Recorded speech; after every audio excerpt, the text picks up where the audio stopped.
अगर जो मनु और शत्रुपा की संतान नहीं अपने आप को मानते हैं, वो कहां से आए हैं? जमीन से आए हैं या आसमान से आए हैं, पता नहीं। हमारे जो सनातनी हैं सारे मनु और शत्रुपा की ही संतान हैं। मनु और शत्रुपा से आकुति, देवहूति और प्रसूति 3 पुत्रियां और 2 पुत्र हुए, प्रियव्रत और उत्तानपाद। इन्हीं मनु और शत्रुपा से ही मैथिली सृष्टि स्त्री और पुरुष के संयोग से सृष्टि वर्णन की गतिविधि यहीं से प्रारंभ हुई। अब ब्रह्मा जी सृष्टि को बढ़ाने के लिए उद्यत होते हैं। उसी समय हिरण्याक्ष नाम का राक्षस पृथ्वी को लेकर के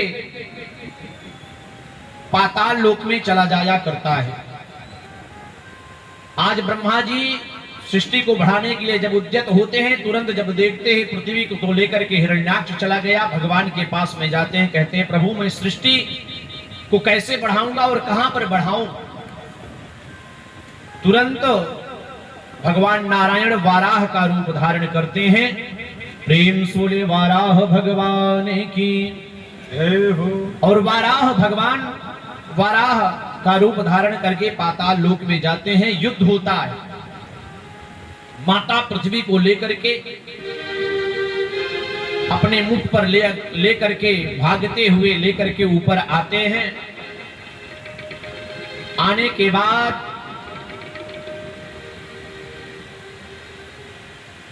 ऊपर जब लेकर के आते हैं, दोनों हिरण्याक्ष में और वाराह भगवान में खूब युद्ध हुआ करता है। युद्ध में वाराह भगवान हिरण्याक्ष को मार देते हैं। माता पृथ्वी का उद्धार करके ब्रह्मा जी को कहते हैं कि आप सृष्टि का अब विस्तार करो। फिर आगे महामुनि कश्यप जी की जो पत्नियां हैं, दिति, अदिति, दनु, काष्ठा, सुरसा आदि अनेक पत्नियां हैं। इसमें से सुखदेव महाराज ने पूछा ये हिरण्याक्ष कौन था?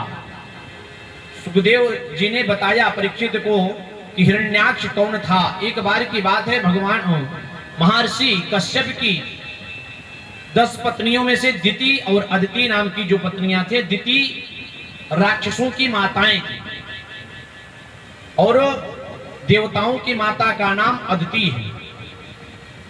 दिति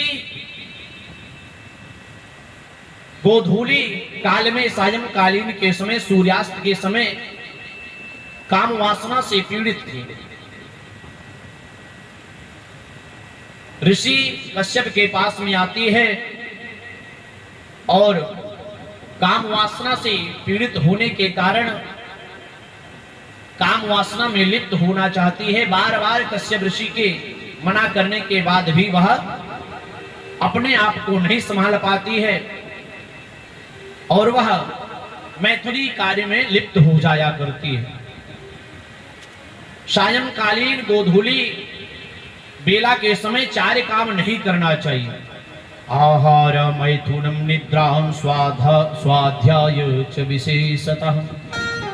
आहार भोजन नहीं करना चाहिए, मैथुन क्रिया नहीं करना चाहिए और निद्रा नहीं लेना चाहिए, स्वाध्याय नहीं करना चाहिए सायंकालीन के समय। आज जब दिति मैथुन क्रिया से निवृत्त हुई तो वह गर्भवती हो गई। उसी से उसके गर्भ में 2 पुत्र आ जाते हैं, जिसमें से हिरण्याक्ष और हिरण्यकशिपु नामक 2 दैत्य गर्भ में आ जाते हैं। कश्यप ऋषि ने बताया कि आपके गर्भ में 2 राक्षस पल रहे हैं। दिति उन्हें जन्म ही नहीं देती है और 12 वर्षों तक अपने गर्भ में रखती है। आज उसी हिरण्याक्ष वही हिरण्याक्ष है। अति बलशाली हो जाने के कारण तपस्या में ब्रह्मा जी के कारण हिरण्याक्ष और हिरण्यकशिपु दोनों अति साधना के कारण अति बलिष्ठ हो गए थे, जिसके कारण से पृथ्वी को ले जाकर के पाताल लोक में चले गए थे, जिसका उद्धार आज वाराह रूप में वाराह भगवान ने किया। आगे चल करके इन्हीं मनु शतरूपा की 3 बेटियों का वंश में पहले जो सुनाया गया, तीनों बेटियों में जो मझली बेटी थी देवहूति, उसका विवाह कर्दम ऋषि के साथ में हुआ। कर्दम ऋषि अति तपस्वी थे। उन्होंने कहा कि मैं शादी नहीं करूंगा, पहले मना कर रहे थे, लेकिन सबके बार बार कहने के बाद विवाह कर लेते हैं। कहते हैं ठीक है मैं विवाह कर ले रहा हूं, लेकिन एक संतान जब हो जाएगी मैं इसके बाद तपस्या करने के लिए निकल जाऊंगा।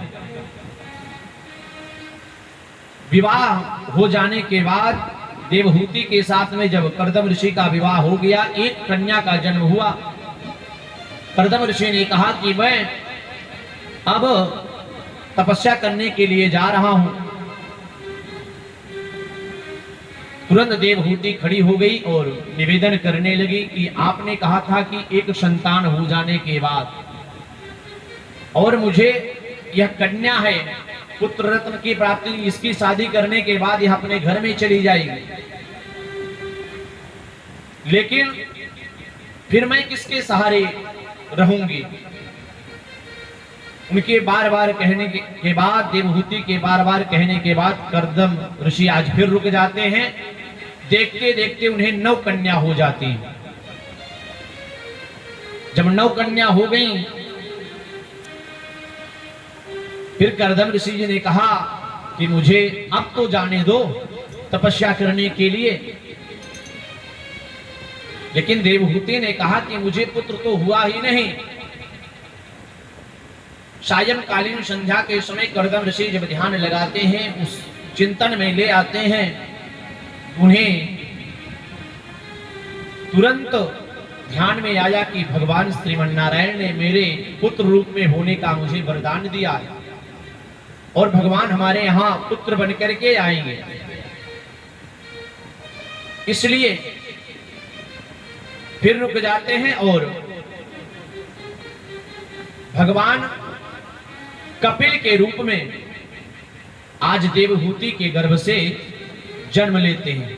प्रेम से बोलिए कपिल भगवान की जय हो।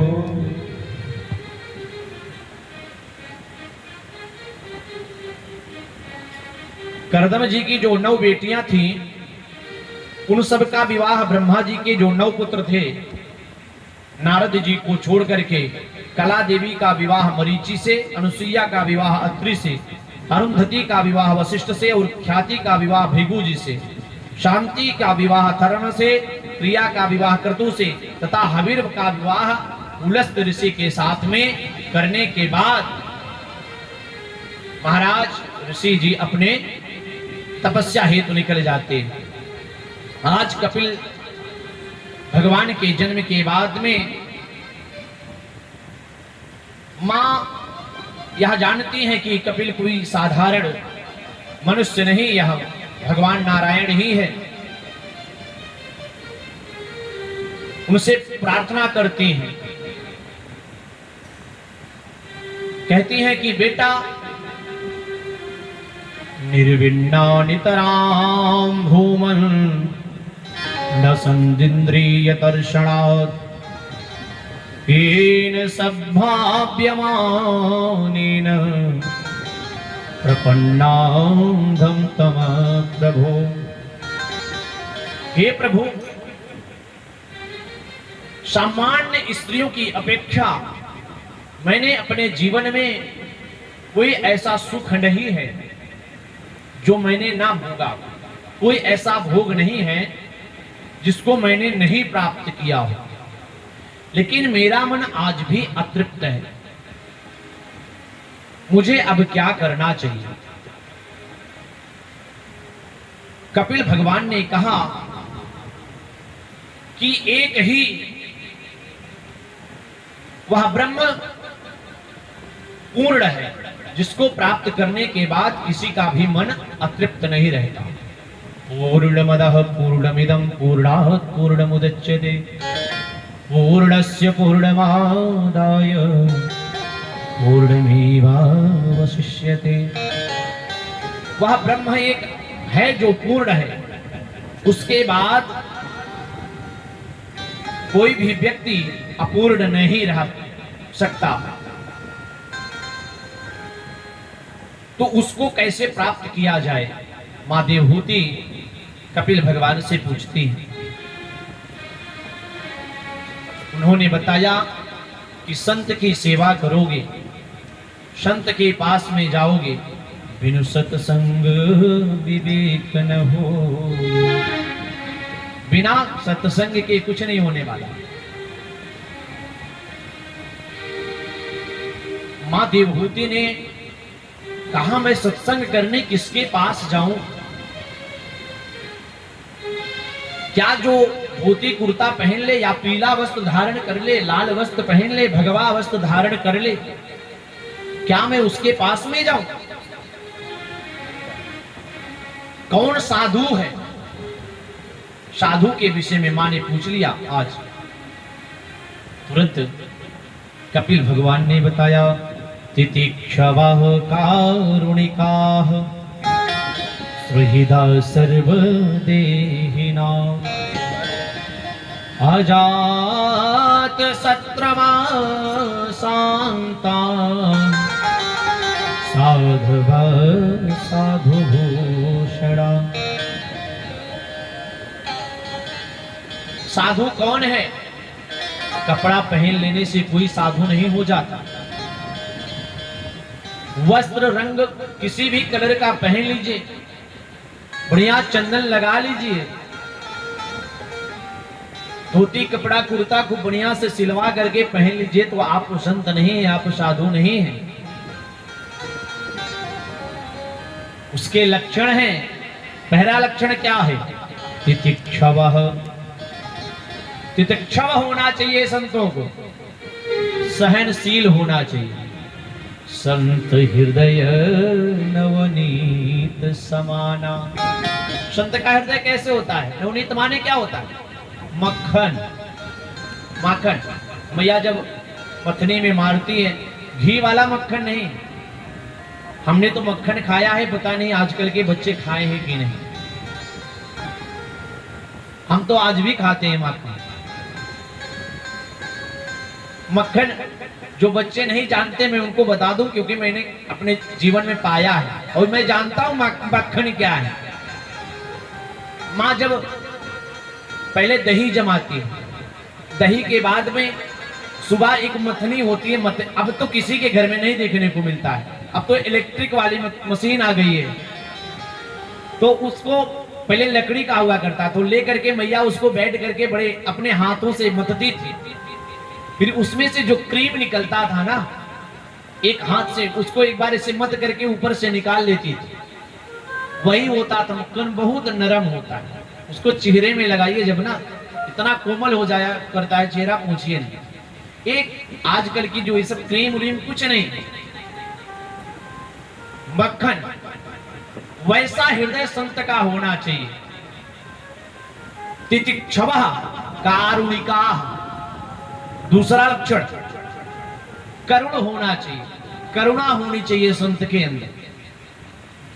तितिक्षवाः कारुणाः कारुणिकाः सुहृदयः। सुंदर हृदय वाला होना चाहिए। ऐसा संत नहीं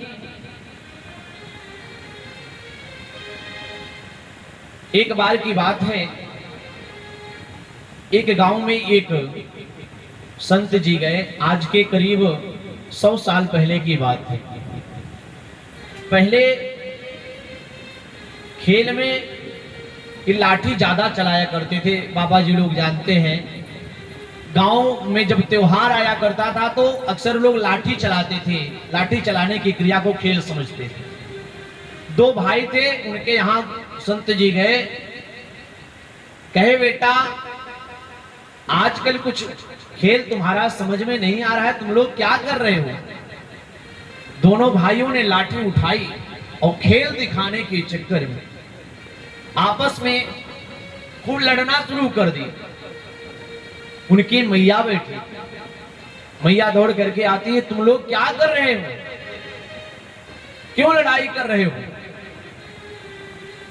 दोनों भाई खड़े होकर कहते हैं, संत आए हैं, महात्मा जी आए हैं, इन्होंने कहा कोई खेल नहीं दिखा रहे, मैं खेल दिखाने के चक्कर में, तो ऐसे भी संत हुआ करते हैं,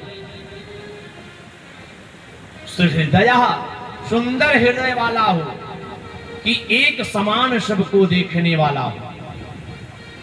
ये नहीं कि जिसके पास अगर ज्यादा पैसा वाला आ गया तो उसको आगे वाली सीट पर बैठाओ, और जिसके पास कुछ भी नहीं है, जिस भक्त के पास कुछ भी नहीं, उसको पीछे वाली लाइन में डालो। नहीं, संत के ये लक्षण नहीं है।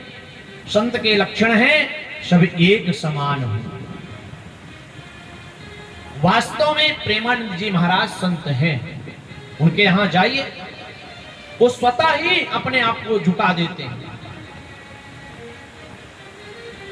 सब कोई भी आता है, सारे लोग, चाहे जितने बड़े आदमी आ जाओ, चाहे जितने छोटे, सबको एक समान, भैया एक ही आसन है।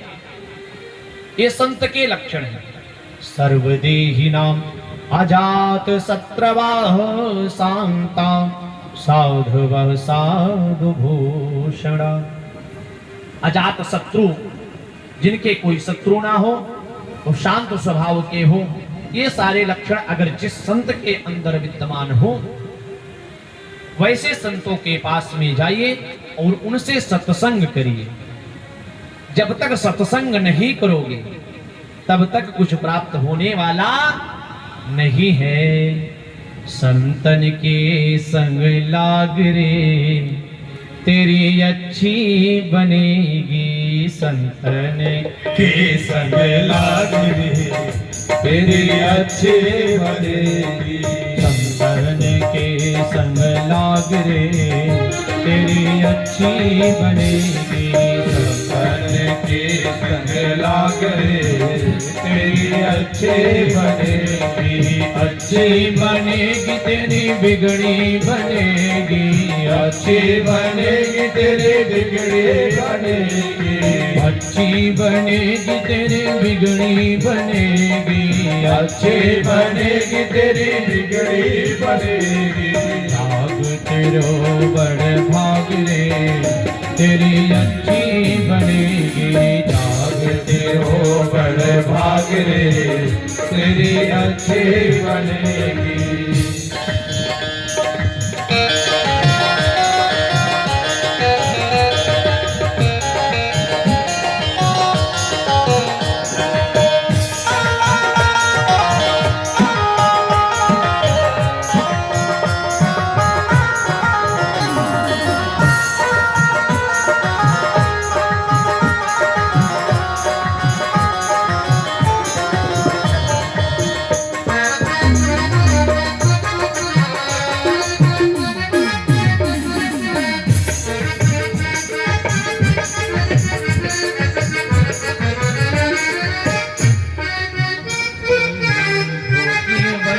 प्रहलाद की बन गई, बन गई प्रहलाद की बन गई, ध्रुव जी की बन गई प्रहलाद की बन गई, ध्रुव जी की बन गई प्रहलाद की बन गई। हर सुमिरन में जाग रे तेरी अच्छी बनेगी, हर सुमिरन में जाग रे तेरी अच्छी बनेगी, संग लाग रे तेरी अच्छी बनेगी, संतन के संग लाग रे तेरी अच्छी बनेगी।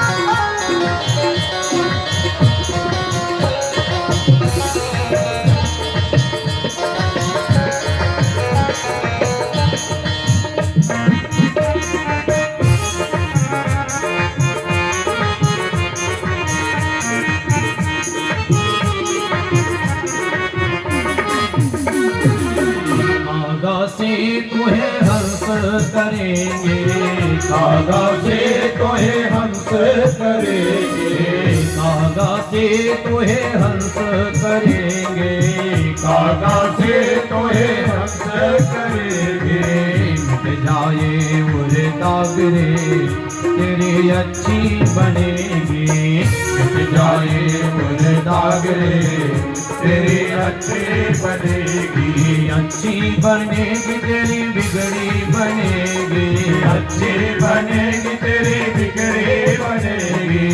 संतर के संग लाग रे अच्छे बनेगी, संतर के संग लाग रे तेरी अच्छे बनेगी।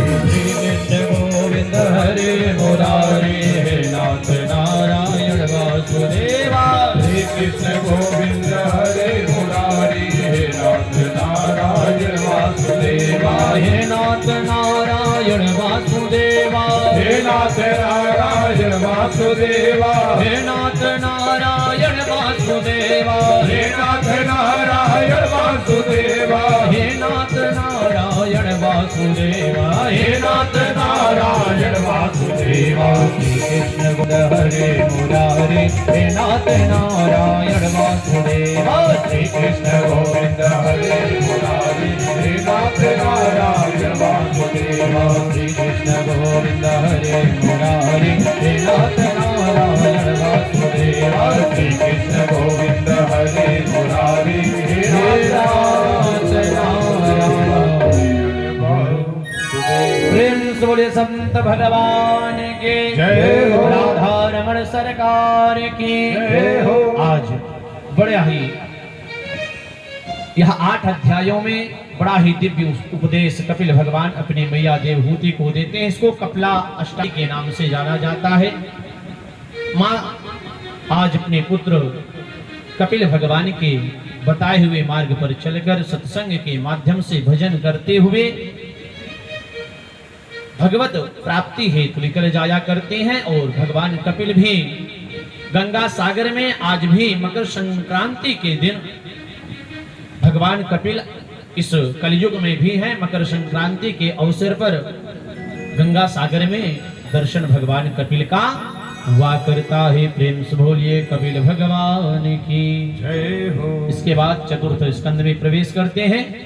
मनोस्तु सतरूपायां त्रिस्तः कन्याश्च जगिरे आकूतिर्देवहूतिश्च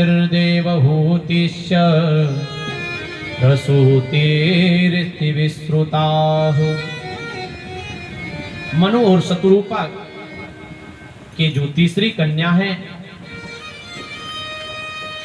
3 कन्याएं हैं, उनमें आकुति का विवाह रुचक प्रजापति के साथ में हुआ था। पुत्रिका धर्म से इनके घर साक्षात भगवान यज्ञ नारायण प्रकट हुए थे। यज्ञ नारायण भगवान की पत्नी का नाम दक्षिणा था। उनसे अनुसुईया, दूसरी का विवाह अनुसुईया का विवाह अत्रि मुनि से हुआ। फिर आगे चल करके ब्रह्मा जी के अंश से चंद्रमा का, भगवान शिव जी के अंश से दुर्वासा मुनि और भगवान नारायण के अंश से अनुसुईया माँ के गर्भ से भगवान साक्षात दत्तात्रेय का अवतार होता है। प्रेम से बोलिए दत्तात्रेय महाराज की जय हो। इसके बाद मनु महाराज की जो सबसे छोटी बेटी है प्रसूति देवी का विवाह दक्ष प्रजापति के साथ में होता है। दक्ष प्रजापति जिनके 16 बेटियां होती हैं, जिसमें 13 कन्याएं धर्म के साथ में विवाह कर दिया जाता है। और उनमें से धर्म नाम की जो मूर्ति हैं, धर्म की पत्नी मूर्ति, इसके बाद भगवान नर नारायण ऋषभ रूप में प्रकट हुए, जिससे आज बद्रिका आश्रम में भी उनका दर्शन हुआ करता है। दक्ष की एक बेटी का नाम महारानी सती, जिनका विवाह भगवान भोलेनाथ के साथ में हुआ, लेकिन उनसे कोई संतानोत्पत्ति नहीं हुई। जब सुखदेव महाराज ने कहा कि उनसे कोई संतानोत्पत्ति नहीं हुई, तुरंत परीक्षित ने पूछ लिया कि क्यों नहीं हुई, क्योंकि एक बार दक्ष ने भगवान भोलेनाथ का अपमान कर दिया था।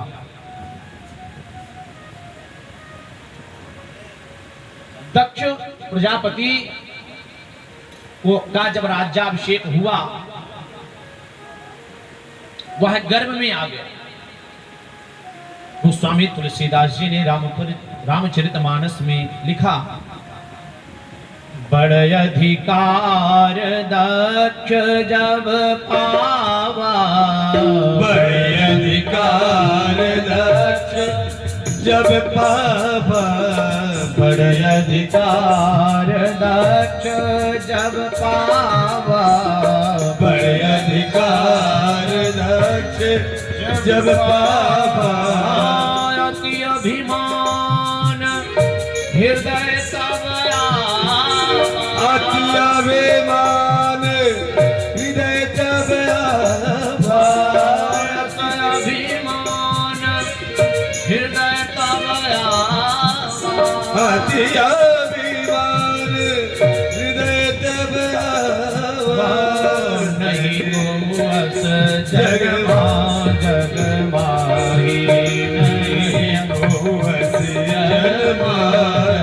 माही, प्रभुता पाई जाई मदनाही, प्रभुता पाई जाई मदना।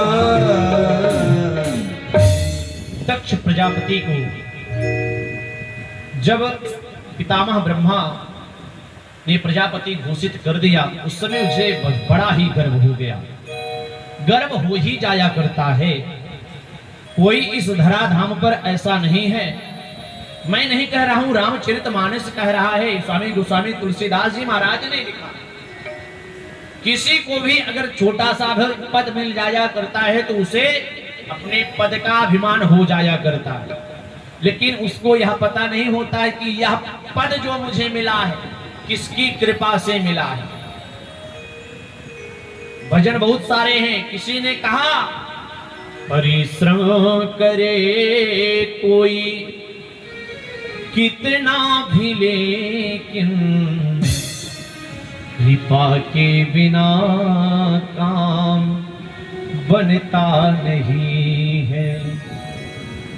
निराशा निशा नष्ट होती न तब तक, कृपा भानु जब तक बरसता नहीं है।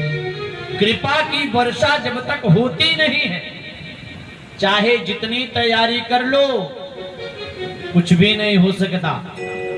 आज दक्ष को जब प्रजापति घोषित हो गया, दक्ष प्रजापति बन गया, यह पद है, श्रेष्ठ पद है। जब बन गया वह अभिमान में हो गया। प्रजापति बनने के बाद एक उत्सव के रूप में, सामूहिक रूप से एक उत्सव मनाया गया उत्साह के साथ में। वहां पर ब्रह्मा जी तो भाई पिताजी ही हैं,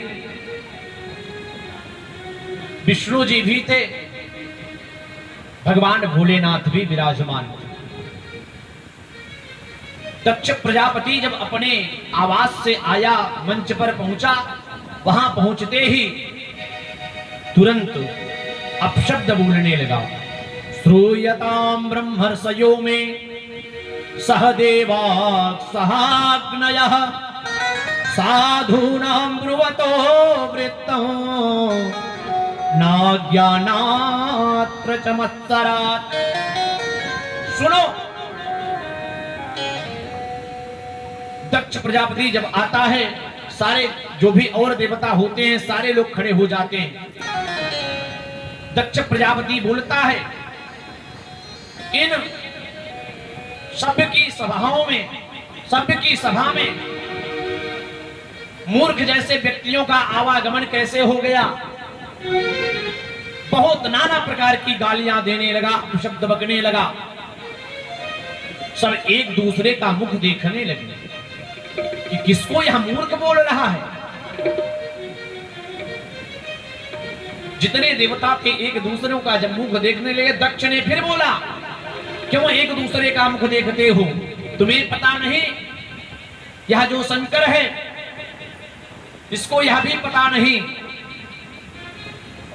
कि जब अपने से श्रेष्ठ कहीं पर आया करते हैं या आपके सामने आते हैं तो खड़े भी हो जाना चाहिए। कितना भी ज्ञान इसको नहीं। इतने में नंदी बाबा वहां पर खड़े थे। खूब विवाद छिड़ गया, एक दूसरे को श्राप तक देना शुरू हो गए, श्राप देने लगे। भगवान भोलेनाथ शांति से बैठे हैं, कुछ बोल नहीं रहे हैं, केवल सुन रहे हैं। एक दूसरे को उनके गण भी बोलना शुरू कर दिए, दूसरों को स्थापित दे रहे हैं, कहें जाओ तुम बिना दंत के हो जाओ, किसी ने कहा तुम बिना आंख के हो जाओ। एक दूसरे को श्राप देना शुरू कर दिए। भगवान शंकर ने देखा यह उत्सव का अवसर है, यहां पर लड़ाई झगड़ा करने की आवश्यकता नहीं, अपने गणों को इशारा करते हैं बैठा दे। बार बार नंदी बाबा कहते हैं कि प्रभु आप एक बार बस कह दो, सब बदला एक बार में ही निकाल दूंगा। भोलेनाथ ने कहा बैठो, समय का इंतजार करो, सब ठीक है, सब अच्छा है, आज उसका समय है, मत बोलो। अच्छा समझिए, ब्रह्मा जी थे, उनके पिताजी ही भगवान नारायण थे, बाबा थे। भगवान भोलेनाथ दक्ष प्रजापति के दामाद भगवान भोलेनाथ। और इस तरीके की जब बातें हो गई, भगवान भोलेनाथ वहां से उठ करके चले आते हैं कैलाश पर्वत पर। मां सती से कुछ नहीं बताया उन्होंने। समय बीता, एक दिन दक्ष प्रजापति एक यज्ञ करवाते हैं। उस यज्ञ में भगवान शिव को निमंत्रण नहीं देते। भगवान भोलेनाथ, मां सती कैलाश पर्वत पर विराजमान है और जो भी देवी देवता हैं, जाने के रास्ते बहुत हैं, लेकिन आज सारे देवतागण कैलाश पर्वत के ऊपर से ही अपना विमान लेकर के जा रहे हैं। एक देवी ने तो इशारा किया, क्यों यहां क्या कर रही हो? तुमको तो चलना चाहिए अपने पिताजी के घर पर। समझ गई सती जी ने पूछा कि मेरे पिताजी के यहां कुछ होता तो मुझे निमंत्रण आता, मिलता, लेकिन मुझे कुछ पता नहीं है। भगवान भोलेनाथ के चरण पकड़ लेती है, कहती है प्रभु प्रजापतेस्ते स्वसुरस्य सांप्रतम निर्यापितो यज्ञ महोत्सवः किलः। प्रजापति दक्ष जो आपके ससुर हैं, आज मां सती ये नहीं कहने कि मेरे पिताजी के हैं, कह रहे हैं प्रजापतिस्ते ससुरस्य सांप्रतम, जो आपके ससुर हैं दक्ष प्रजापति, उन्होंने वह एक यज्ञ करा रहे हैं, क्या प्रभु जी आप वहां पर नहीं चलेंगे? भगवान भोलेनाथ ने कहा मुझे तो पता नहीं, ऐसी कोई बातें होती तो निमंत्रण आता तब हम जाते, जहां पर निमंत्रण ना आए वहां पर नहीं जाना चाहिए। आज लेकिन एक बात और समझ जाइए, जरूरी नहीं है, कुछ स्थान हैं जहां पर नहीं जाना चाहिए।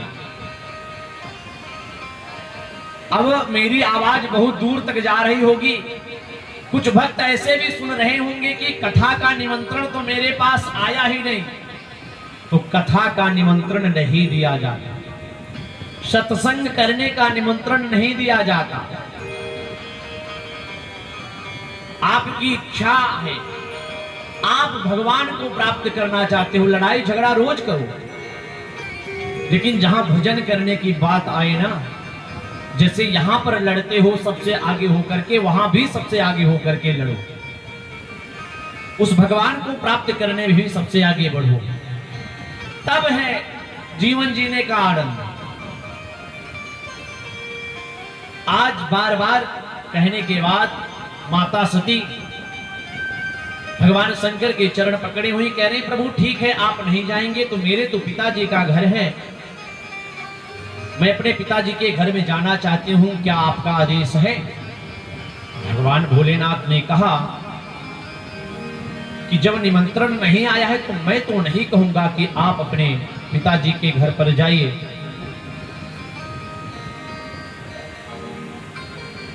बार बार कह रही हैं, आज भगवान के चरण को दबाना भी शुरू कर दिया मैया ने। अच्छा, माताओं का बड़ा गजब का है, जब अपना कुछ विशेष कार्य होता है ना, उनके हाथों में एक कला होती है, समझिए गोल्डन जी। माँ जब पैर पकड़ती हैं माताएं, तो 2-3 प्रकार से पैर पकड़ती हैं। करवा चौथ वाले दिन अलग से पकड़ती हैं, उसके बाद वाला अलग से पकड़ती हैं, और तीसरा वाला तब पकड़ती हैं जैसे आज मां सती ने पकड़ा है। ठीक है, भगवान समझ गए कुछ विशेष बातें हैं। बार बार कहने के बाद भगवान भोलेनाथ समाधिस्थ हो जाते हैं। समाधि में नहीं जाते, अर्ध समाधिस्थ में रहते। भगवान भोलेनाथ के मना करने के बाद भी मां सती उठती हैं और जाने का प्रयत्न करती हैं, अपना सामान वामान सब इकट्ठा करके निकलती हैं। कुछ दूर जाती हैं, नंदी बाबा को भगवान भोलेनाथ बुलाते हैं, ठीक है जाओ उनको उनके पिताजी के घर पर छोड़ करके आओ। सारे गढ़ माता सती के साथ में दक्ष प्रजापति के यहां पहुंच जाते हैं। वहां पर पहुंचने के बाद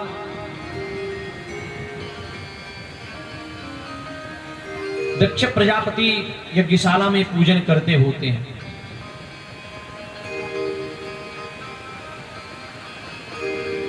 भृगु महाराज यज्ञाचार्य हैं, पीछे की तरफ इशारा करते हैं, देख रहे हैं कौन आया है।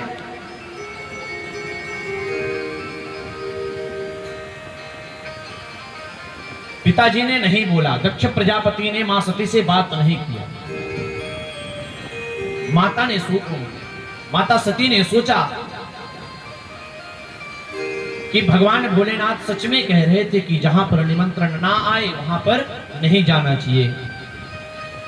आवत ही हर से नहीं, नैनन नहीं स्नेह, तुलसी तहां न जाइए, चाहे कंचन बरसे में। पहुंचने के बाद अगर हर्षोल्लास के साथ में वह व्यक्ति उठ करके गले से नहीं मिलता है तो आप वहां पर मत जाइए, समझ जाइए कि कुछ खतरा होने वाला है। माता सती ने फिर भी अपने मन में विचार लिया कि चलो कोई बात नहीं, हो सकता है पिताजी यज्ञ में बिजी हैं, मैया के पास में चलता हूं। तो मैया के पास में जाके इसमें क्या होता है, सादर भल ही मिलही एक माता, सादर भले ही मिली एक माता, सादर मिलही एक माता। सादर भले ही मिली एक माता, भगनी मिली बहुत मुस्काता, भगनी मिली बहुत मुस्काता। माता के पास में सती मैया जाते हैं। आज उनकी मैया उनको पकड़ करके ले आती हैं और बैठा लेती हैं। लेकिन उनकी जो और भी बहनें हैं उनको देख करके मुस्कुराना शुरू कर देती हैं। देखो देखो, निमंत्रण नहीं मिला है फिर भी चली आ रही है। एक बात बोलो, कुछ भी हो, ये जो बेटियां होती हैं ना, एक कवि ने कलम उठाई, लिखा खुशी की लहर है उदासी न समझो। क्या लिखा? खुशी की लहर है उदासी न समझो, कलियों से ताजा है बासी न समझो। कलियों से ताजा है बासी न समझो। ये माँ है, बहन है, ये माँ है, बहन है, प्रेमिका पत्नियां हैं, इन्हें अपने चरणों की दासी न समझो। बहन बेटियां जो होती है ना, मैं समझता हूं कि पुत्र से ज्यादा अगर अपने पिता को, अपनी मां को लाड प्यार देने वाली कोई होती है तो ये बेटियां होती हैं। बेटियों जैसा प्यार देने वाला कोई नहीं है। पिताजी बाजार गए हुए आते हैं तो सबसे पहले अपने घर में या कहीं परदेश से आते हैं, अपने घर में जब पहुंचते हैं उतने ही लाड प्यारे के साथ में सबसे पहले पूछते हैं कि मेरी प्यारी बिटिया कहां है। और वह बिटिया दौड़ करके आती है, अपने पिता से लिपट जाया करती है।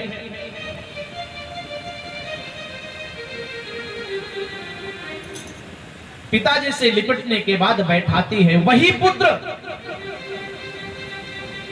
पिताजी को देखता है तो बगल हो जाया करता है। लेकिन आज भी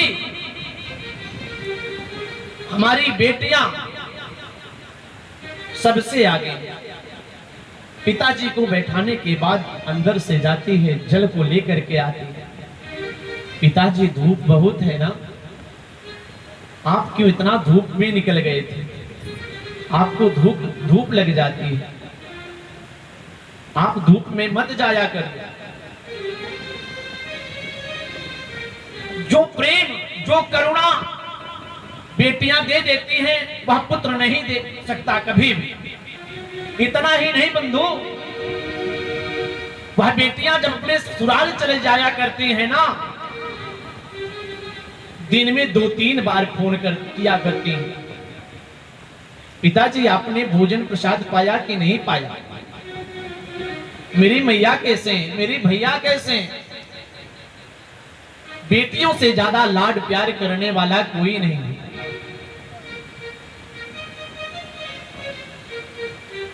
बड़ा ही उत्साह होता है बेटियों के रहने से घर में। धन्य है वह परिवार जिस घर में बेटियां हैं। बेटियों के लिए है जग में विपदा संग युद्ध करो, प्रतिमान नवीन गढ़ो बिटिया, जग राह न दे निज मार्ग बना, पथ में धर धीर बढ़ो बिटिया, पथ के सब सूल हटा करके नित उच्च पहाड़ चढ़ो बिटिया, खुद को यदि साबित है करना, तब यही की राह पढ़ो बिटिया। बिटियों से निवेदन है, आप उस घर की शान हो, आप उस घर की इज्जत हो। जो पुत्र नहीं कर सकता वह बेटियां किया करती हैं। आज माता सती को देख करके मैया ने तुरंत अपने आंख में भर करके विलाप करने लगते हैं, रोने लगते हैं। मैया के विलाप करने के बाद सती को ले जाकर के बैठाती हैं उनकी जो बहनें होती है ना, देख करके हंसती हैं कि देखो निमंत्रण नहीं मिला है फिर भी यहां पर आई हैं। अभी भी सती जी के मन में कोई क्षोभ नहीं है, कोई बात नहीं।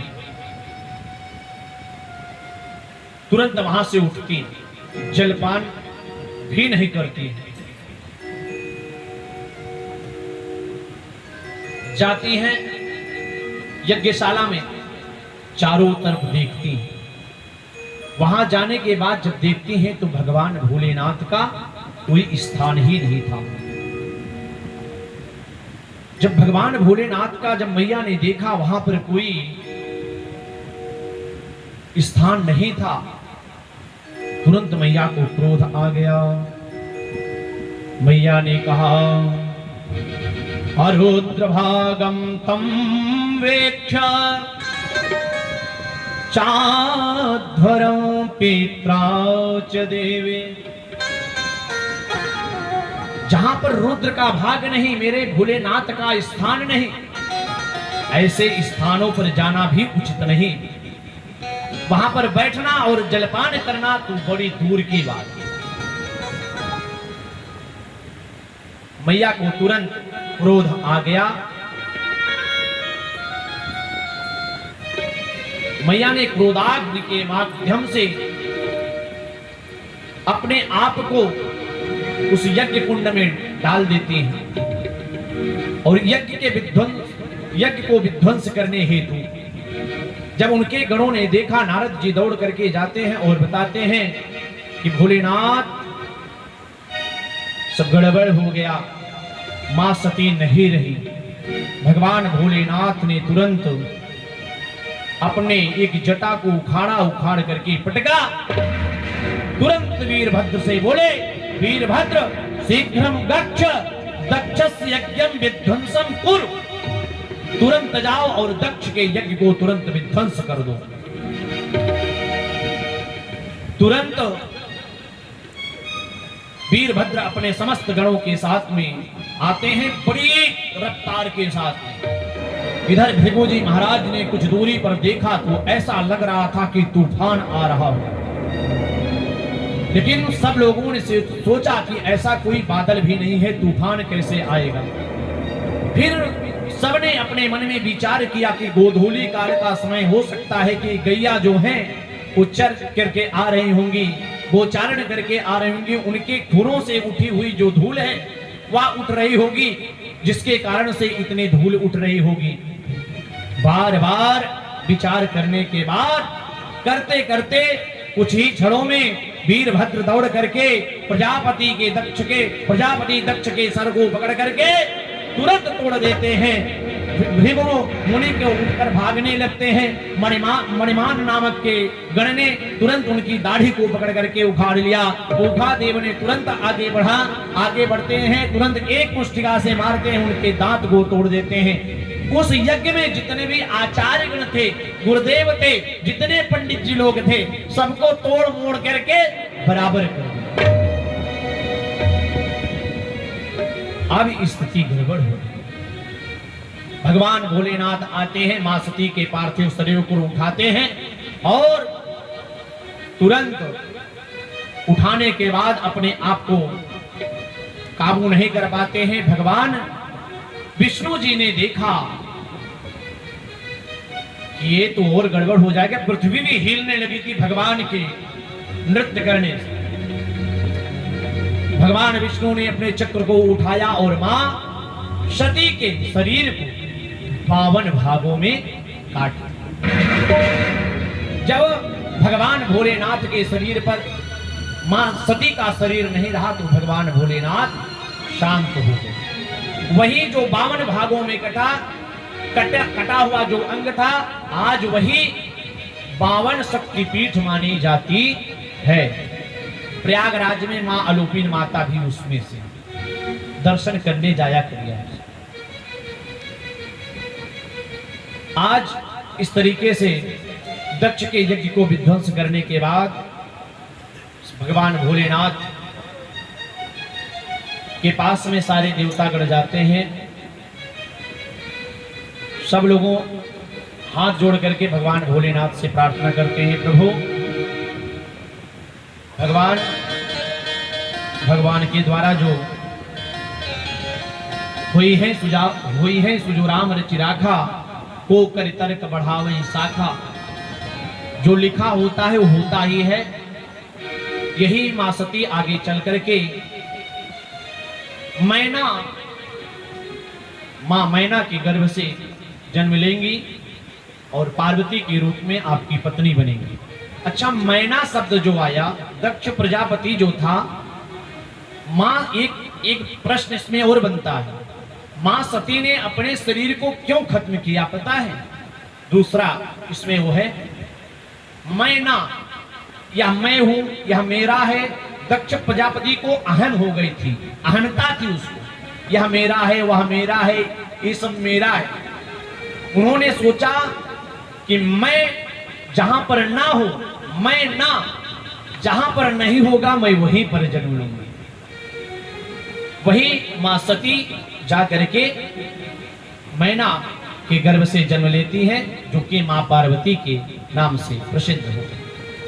भगवान भोलेनाथ के समक्ष सारे लोग खड़े होकर के सारे देवता प्रार्थना करते हैं, प्रभु आप ही सब कुछ हो, आप ही सब कुछ सबको देने वाले हो। बड़े ही सुंदर श्लोकों में भगवान से प्रार्थना करते हैं, त्वं क्रतुस्तम हविस्तम उतास स्वयं, त्वं हि मंत्र समीदर्भ पात्राणि च, त्वं सदस्य द्विजो दंपति देवता, अग्निहोत्रमो स्वधा सोम आज्यम पशु। आप ही हवि हो, आप ही यज्ञ हो, आप ही कर्तु हो, आप ही सब कुछ हो। बड़े ही दिव्य श्लोकों में भगवान भोलेनाथ का सारे लोग मिलकर के प्रार्थना करते हैं। भगवान भोलेनाथ प्रसन्न हो जाया करते हैं। अब भगवान भोलेनाथ जब प्रसन्न होते हैं ना, भगवान भोलेनाथ कैसे पता है? क्षणे रुष्टा क्षणे तुष्टा, रुष्टा तुष्टा क्षणे क्षणे। भगवान कैसे हैं? क्षणे रुष्टा क्षणे तुष्टा। तुरंत भगवान भोलेनाथ ने कहा ठीक है, चलो मैं मान जाता हूं। यज्ञ में जो बचा हुआ भाग है वह भगवान भोलेनाथ को देने के लिए सब लोग मान जाते हैं। भगवान भोलेनाथ ने कहा ठीक है, जाओ ले आओ, किसी का सर काट करके ले आओ। तो सबसे पहले जो मिलता है बकरा, बकरे का सर काट करके ले आते हैं तो उसको लगा देते हैं। दक्ष प्रजापति के सर को लगा देते हैं। तो दक्ष प्रजापति जब बोलता है ना, तो मैं करके बोलता है, उससे भगवान भोलेनाथ बड़े प्रसन्न होते हैं। एक कवि ने लिखा भगवान भोलेनाथ कैसे हैं? जल के चढ़ाए से यमलोक को उतार देत, डूब के चढ़ाए से दुख हर लेत है। चावल के चढ़ाए से 14 भुवन देत है। और